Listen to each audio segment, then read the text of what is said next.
Happy Friday the 13th, and it's also the 40th anniversary episode for the original Friday the 13th. When did that even get released, babe? I know it was 1980, but when was the actual release date? Does it say, do we even know that anywhere? I know you're looking at the full cast and stuff right now, but what is the release date? It was the 9th of May of 1980. So, I know we're kind of short, but I mean, it's a perfect day, I think, to talk about Friday the 13th, because it is Friday the 13th. And speaking of which, who is with me here? Isn't it the lovely Tessa Baker? So, babe, happy Friday the 13th. For the first one of the year, and we got one more to go. But we're not going to see that until another 8 months. Here we are with the lovely Friday the 13th, and you're being quiet as normal. So, I mean, Jesus Christ. I mean, it was actually really good to actually go back and rewatch the nostalgic Friday the 13th, the original, because I hadn't seen it in couple years. Forever. It seemed, yeah, couple of years, but it seemed like forever. And Paul and I originally started rewatching all of the Friday the 13th because of the fact that we were doing something with the Nightmare on Elm Streets, where we rewatched all the Nightmare on Elm Streets, and then we did a podcast episode on it. So the idea was that we were going to do the same thing. No, we didn't. We were going to, but we never did. Oh, yeah, we were going to, but we never did. My bad. So that was one of our ideas that we were working on back then, was that we were going to rewatch all of the Nightmare on Elm Streets and all the Friday the 13th and do individual episodes on both franchises. And we never got around to it. Nope, because there was a pain in the ass and a lot of stuff to remember. Yeah, a lot of movies, a lot of shit to remember, so we never did it. So what we might end up doing is just, I don't know, maybe individually doing episodes on, I don't know. Yeah, each one or speaking of like Nightmare on Elm Street, we'll have to look into that too. See when that's gonna anniversary, if it's not this year or something. I think it's like another couple years anyway, but I mean, we could, for all I know, I could be wrong too. So, well, we should look into that then. Yes. But yes, you were mentioning that it was good to go back to it. Why was that, babe? Because it's such a nostalgic film, and it really just brings back a lot of memories from like when I originally watched it, which was a long time ago. And it was just really cool just to rewatch like this 1980s film, which I felt like it was set in like the 1970s, maybe early late 1970s, early 1970s. I don't know. I don't know. We were trying to figure it out because they didn't really give us a date in the movie around what, time frame it was. So we just know that Camp Crystal Lake started in established in 1935, and then Jason drowned due to the counselors sleeping around and not paying attention in the 1957, and then a year after that is when basically everybody was murdered. Yeah, starting the two counselors that weren't paying attention to him when he drowned because they were off screwing around when he drowned. So, and then I think he said it was the truck driver anyway, because we see Annie who's trying to get there because she's going to be the new cook or some shit like that. Yeah, she was going to be the new cook for Camp Crystal Lake. So the truck driver was giving her a lift like halfway there or something like that. And anyway, the point of this is like we learned from the truck driver that something was going on also in like 1961, 62. I think that's when he was saying it got... Talking about fires. Yeah, like a fire. And then it recently got bought by Steve. Christie. Yeah. Yep, Christie. And that he was trying to fix it up so, people could start using it again. Yeah, so they were trying to get Camp Crystal Lake all prepped and ready for new adventures. New adventures and camp goers, and they had already sent these 6 camp counselors out there, and Annie was supposed to be the cook, and she was supposed to make it out there, but that didn't really quite work out as planned. No. So, what do you like about the original Friday the 13th? What do I like about the original? Well, yes. Let's look at one other awesome film, which is Black Christmas. How they portrayed the killers in that, which was, first-person view. We never saw the killer at all. And not even at the very end. So, who was the killer in Black Christmas? I don't know.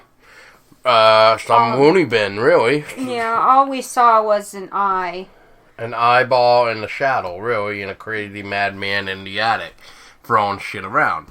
So in this one, I like the take on that, but the way that they gave the reveal at the end and how they did it was actually really cool. Even though, what, babe? There was 2 different murderers, it seems like. Yeah, even though there was technically 2 different murderers in the movie, but we only knew about one by the end. But if you actually look in the cast, the full cast and crew on IMDb, it says that there is a man knife killer who wasn't credited, which was played by Tom Savini. Now, Tom Savini is pretty much known for all of his incredible FX works over the years. The man is amazing. He can pretty much create awesomeness with everything he touches. And he teaches. And he teaches as well. So the fact that he wasn't credited for the part in the movie, we were just kind of like, oh, wow. But yeah, Tom Savini was actually the man with the knife who helped Annie meet her unfortunate demise in the woods. So she basically was the first one to go, too. Yeah, she was the first one to go, and I'm pretty sure he probably popped in there more than once with other killers. He probably killed Jack. Yep. Underneath the bed by pushing the arrowhead through his jugular. Yeah. And there's probably a couple other ones that he did. He probably took out a few of them. A few of them, probably Bill. Because I don't see Pamela tacking Bill up on the back of the door with a couple of arrows in the 3 arrows, yeah. No. So what else did you like about it? How cheesy it was. I mean... How cheesy but good it was? Yeah. Yeah. I mean, there were some moments where, you're kind of watching Adrienne King play out her scenes, but it's like, there's no dialogue. You just watch her trying to make coffee, and it's just like, was that really necessary? But at the same time, the more you think about it, it's like, well, she's trying to be nice and be ready and fix up coffee for when Bill returned from the blown out generator, we'll say, and then she just kind of worried, more nervous when he doesn't come back. Yeah, and you kind of see it, sort of, but, like, it's more noticeable when, I think it's, like, near the end of her making the coffee and all that stuff. Yeah, she gets the water on in the cups and goes through the motions and gets the coffee and the sugar teaspooned out into the cup, and then by that point she's like, okay, Bill's not back yet, what's going on? You can see it in her face. She doesn't say anything, but you can just kind of see it in her body language. Yeah. So she goes and looks for Bill. Well, she finds him. Alright, yeah. Poor Bill. Poor Bill. I thought that was like one of the most like brutal brutals kills of the movie, you said, or something yeah, like it was that. one of the most brutal looking kills of the movie, because he looked like he just got overkilled. Yeah, slash throat and tacked up to the back of the door by 3 arrows. Yeah, 3 arrows. Yeah, he just looked like he got brutalized worse than everybody else. Yep. I mean, Jack got an arrowhead through the neck from behind. That's pretty gnarly. Marcy got an axe to her head in the bathroom. Yep. Brenda, she got tied up and thrown through the window and probably stabbed because she had wounds. And then tied up, I guess? I mean, I don't know. Yeah, she was tied up, yeah. So, yeah, there was something going on there. Annie got her throat slashed in the woods.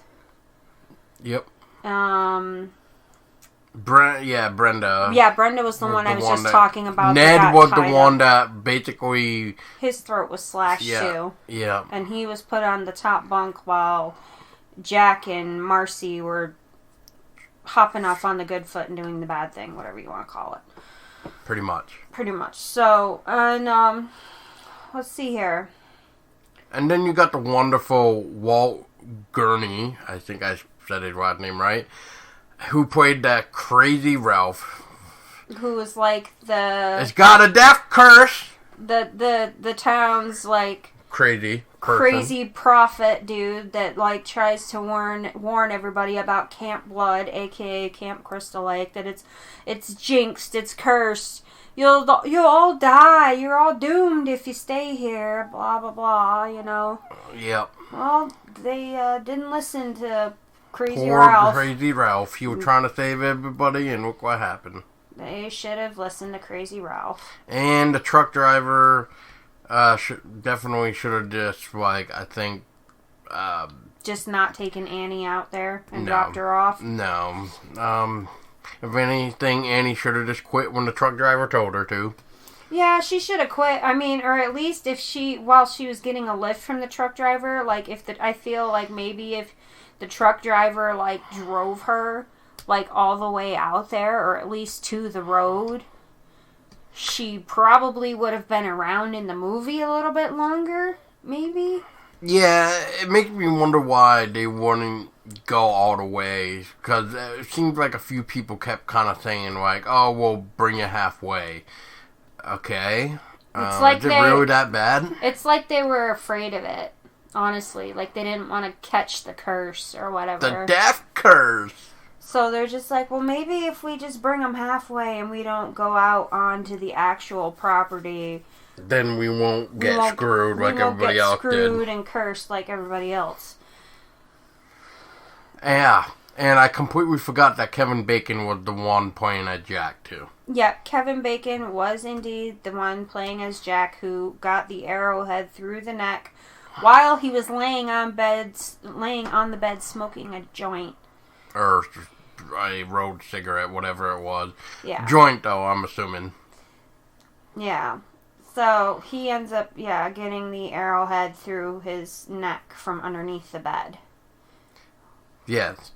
Which the hands seem kind of manly, so I'm going to say that was Tom Savini that killed him. Yeah, that's why I think it just makes more sense that there were multiple killers, not just one per se. Not just Mrs. Voorhees. Which, let's talk about Miss Betsy Palmer. Her role as the very protective and crazy mother who turned psycho after losing her son. And you're saying you wouldn't? I would. Oh God, yeah. I would lose my shit if something happened to our daughter. Like if our daughter died and somebody was responsible for it, I'd lose my shit and go psycho. Oh yeah. Most definitely. But she was amazing in her role that when we did see her towards the end. Like, she really threw herself into it, and she really was Mrs. Voorhees. Like, I don't think there's anybody out there that could have played her better as a character. No, I don't think so. She was very convincing. Yes, especially with the... I'm just going to say split personality, because there was definitely something going on, especially when she was trying to talk like as if Jason was talking through her. Yeah. Like, kill her, Mommy. Kill her. Don't let her get away. Kill her. And stuff like that. And then she would switch back to herself and, I won't let her get away. You know, I promise. I'll take care of it. Right. Yeah, no, I've always loved Betsy's acting, even though there was some moments where you definitely know they're pretty cheesy thing, but that's okay. That's why this is like a cheesy, campy film. But I mean, that's the fun in it. It's a cheesy, campy, well done film. Yes. We don't have anything negative to say about it. No, I can't. I was gonna say I don't, but then Paul did the. Well, because I'm thinking, because you know, maybe there was something that we didn't really catch on. I mean, I do agree that I don't know. Wasn't there like a scream or something you didn't like? Oh, yeah. It was what's her face in the shower when she got the axe to her head. Oh, Marcy. Yeah. Yeah, like that reaction right there was just so... It was kind of... dull, I guess. Like, it was just like... Ah! And then she gets hit with the head. He's like that scream, though. Like... It's just like... They should have just... really have thought about retaking that, reshooting that scene at least a couple more times. Couple more takes, at least. Yeah, because, oh, man. Or got somebody in there that can do, like, a really good scream, like psycho scream. It's not just the scream, it was her whole body language, though. Like... Yeah, her body language was it just didn't seem like it was believable. That's maybe like the only scene where I'm just like, oh my god, I can't believe she was scared there. Okay, so we stand corrected. There was only one character, one scene that we just felt like the acting was just not what it could have been. It wasn't god-awful, but it could have been so much better than what it was. Right. So... she just needed to act it out a few more times. Yeah, a couple more takes would have done it. Yeah. That's the only thing I can think of, for sure. Other than that, the effects throughout the practical effects throughout the film, the killings... the environment, the atmosphere, the music, just everything else about the film was just really great. Even, like, the cheesy campiness of the film, like Paul and I were saying, that was even great. Because some films are just better just being, you know, cheesy, campy films as long as they're done well. And yeah, and we also gotta also appreciate this. That this film was made on $550,000, and then when it came to the open theaters, it made, for the opening weekend, I should say, it made $5 million, or I'm sorry, $5 million. Wait, is that supposed to be a period or a comma? I think that's a fucked up. Okay, so they they clearly, I think somebody here doesn't. Alright, so rough estimate. I don't know if that's supposed to be $1 million or what. So, we might have to actually just say what the entire growth was, because I don't know if that's supposed to be a period or a comma, because there's no period anywhere. So, no, it's just a series of commas. It's like five. And almost like 508, 816,321. What the hell? Babe, that's $5,816,321. Okay. Wow. Well, edit that part out then. Yeah, just don't even listen to what she just said, okay? Anyway, for worldwide though, what was the worldwide one? That's a lot too, bringing in from all over the place, not just... well, it looks like it is just USA because the number doesn't change. So it's, what? $39,754,601. Yeah. So it definitely made bank. It made a lot of money. And I can see why. I mean, it's a good horror film. I mean, anybody that said they can't enjoy this one is fucking stupid, because, you know, you gotta appreciate what they were trying to do, because at this time, they didn't really know who Jason was. And that's kind of how part 2 became to be, really. Sort of. Like, they knew by, like, I think it was like a year later after this original when they made part 2 of what Jason was. But when you really look back at everything that was going on at the time between the, what we're going to say, the two killers, which, in my defense, would be, you know, Jason's parents. Because if everybody remembers, back in 2017, we were supposed to be getting that Friday the 13th film that was mainly focusing on Jason's parents as the killers. But because of the lawsuit that happened, and because of... Well, no, actually, no, it wasn't the lawsuit at the time. It was because of Rings. Fucking Rings. Because it did shitty during the fucking opening weekend, and because of that fucking movie, just killed the possible film for the Friday the 13th to even see the light of day. So, 3 years later, I'm going to say, fuck you, Ring, for ruining the movie. 3 years later. And FYI, people, it's just best not to bring up that Rings movie around Paul, because obviously you just heard what just happened. That movie deserved death by fire. Yeah. So, some people out there have triggers of things that should not be mentioned that set them off. This is what sets Paul off for movies. Well, yeah, because, you know... fucked up something that he was looking forward to. Well, fucked up a lot of things, really.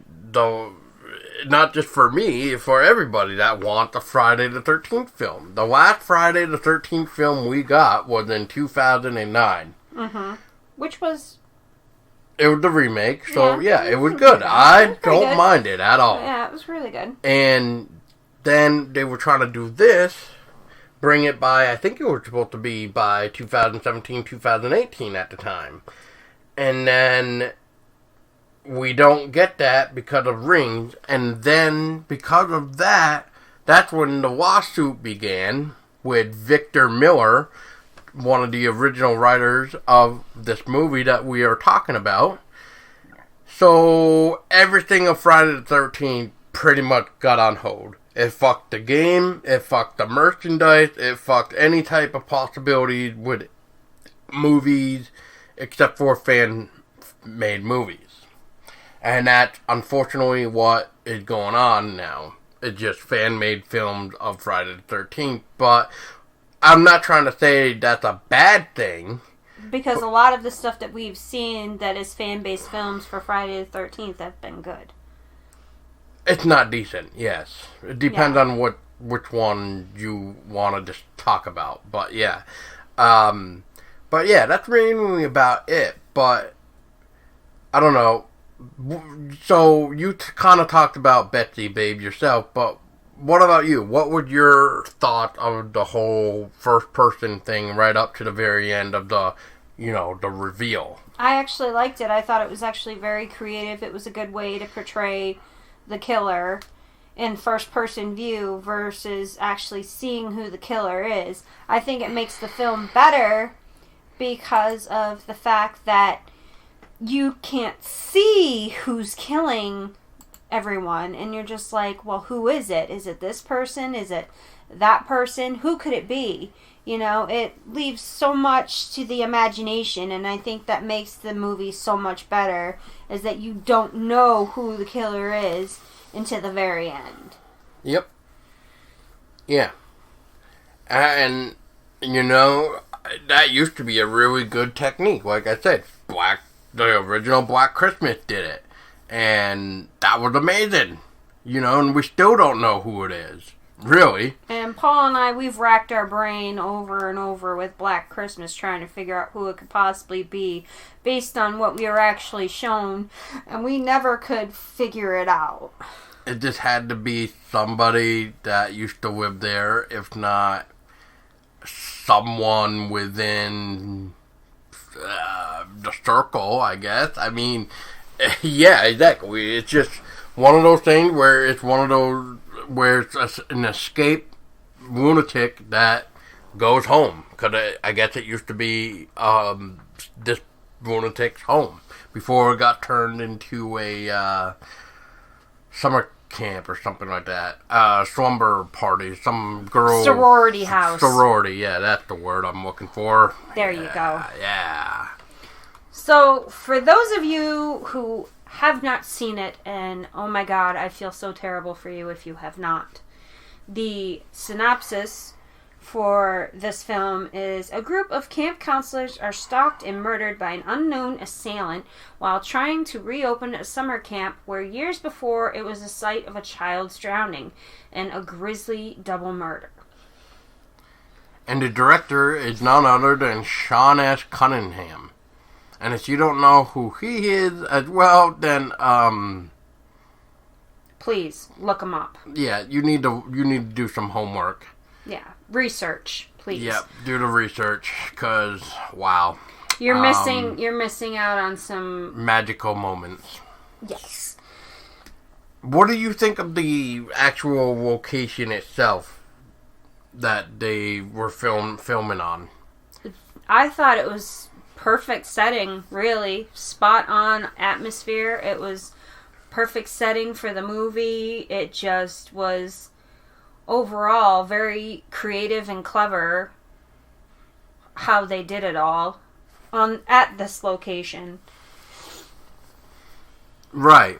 And you were bringing up the video game when you were watching this, so can you please explain what you were trying to tell me, I guess, when you were asking me? Well, when Paul and I were watching the movie, I had noticed that a certain angle of the movie was actually almost like a mirror image of one of the maps on Friday the 13th, the game. Camp Crystal Lake map. Yes, the Camp Crystal Lake map. But it was just really cool just to actually see it versus, seeing it in the game and stuff like that, and how it compares, I guess, between the two. Even though the movie was the original setting for it, but it's just like the similarities were just uncanny, was what I was trying to point out. Okay. Well, yeah, I mean, I just think between the game and the movie, I think the game definitely gave the actual camping area, like, the love it deserved with how accurate the buildings were and everything else around it.